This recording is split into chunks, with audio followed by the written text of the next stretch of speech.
Well, the walls are closing in on Dr. Fauci. A bombshell new report confirms something that we knew all along.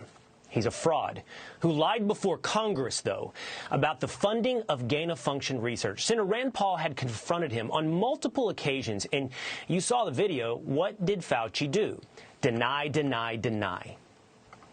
Senator Paul, with all due respect, you are entirely and completely incorrect that the NIH has not ever and does not now fund gain-of-function research in the Wuhan Institute Do they fund of Virology. Dr. Barrett? Gain-of-function research was going on in that lab, and NIH funded it. That is Can't not get away from it. It meets your definition, and you are obfuscating the truth. I'm not obfuscating the truth. You are implying that what we did was responsible for the deaths of individuals. I totally resent that. And if anybody is lying here, Senator, it is you. No, Dr. Fauci, it appears it is you. You are the liar here, because now we have solid proof. In a newly released letter, the NIH admits that it funded gain-of-function research in Wuhan, claiming EcoHealth Alliance wasn't transparent about the work taking place. So they shifted the blame to EcoHealth Alliance. So Rand Paul was right. Dr. Fauci was lying. Kentucky Senator Rand Paul joins me now. Senator, thanks for jumping on the show with us tonight. Do you feel vindicated? Absolutely. Well, yeah, but it's not really about me. It's ultimately about the safety of the country and the world. You know, if 5 million people died from a virus that came out of a lab, wouldn't we want to know? Wouldn't we want to try to prevent this from happening again? You know, they've experimented with other viruses that are much more deadly. This virus has been very deadly, but it's got a 1% mortality. What if you had a virus that had a 15%? They're also experimenting with the MERS virus. This is a coronavirus from the early 2000s that had a 50% mortality. And here's what they say. They still to this day are trying to get around the truth. They say, well, it was unexpected that it gained function. Well, how do you know if it's unexpected or not? It's unknown. If you take a virus from a cave, you combine it with a virus that has a 50% mortality, it either is going to be more transmissible or less, but you don't know in advance whether it's going to be worse or better. So when it gains function, that is something that actually is expected. Some of these viruses are going to gain function, and then the possibility of leaking out, I think, is a horrific thing for mankind. But realize that Dr. Fauci's been steadfast in this. He said early on, even back to 2012, that should a scientist catch one of these diseases and spread it as a pandemic, that the collective accumulation of science would be worth the deaths of the people who die. And that's the question people need to ask him, but nobody on the left will ask him, was it worth 5 million people dying?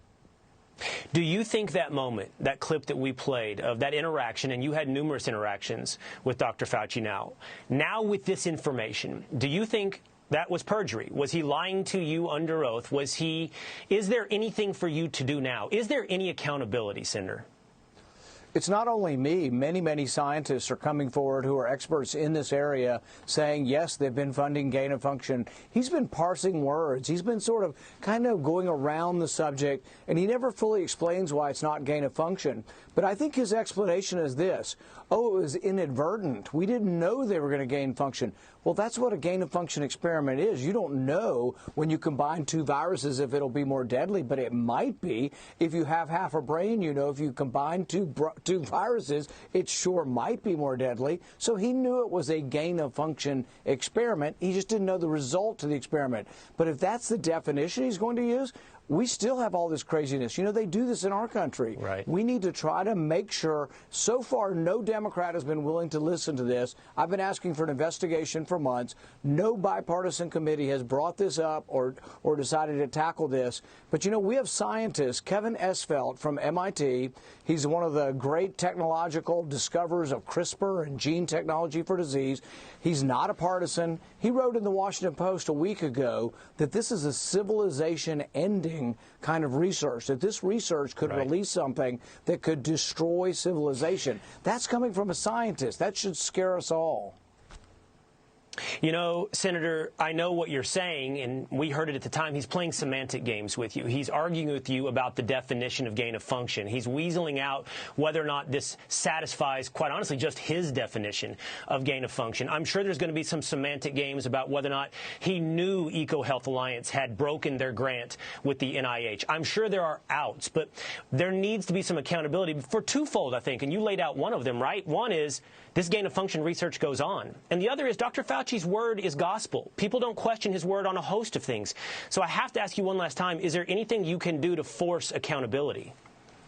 Well, we've referred him already to the Department of Justice, but this is a very partisan Department of Justice that's really, they have a big problem, you've heard, of domestic terrorism with moms at the, school board meetings. So I think they're going to be spending time going after, moms and parents complaining about what they're teaching at school. But I don't know if they have time to go after Dr. Fauci for lying. And no, he should be. But he should be held accountable because what we have developed is a system of health care in our country where doctors are afraid to speak out because they'll cut off their research funding, where doctors who have talked about innovative treatment to try to help people survive COVID are being lectured and told, we'll take your license. This is the kind of thing, this top-down centralization of medical authority that's not good for the country. It's also not good for innovation because in a crisis like this, a doctor will stumble upon something that really works, and we may well learn from that, but not if the doctor is told you'll be fired if you do anything outside the algorithm. Senator, if he won't be investigated and he won't be fired, should Dr. Anthony Fauci resign? Without question, and the biggest lack is for lack of judgment. He continues to think that we should fund research in China.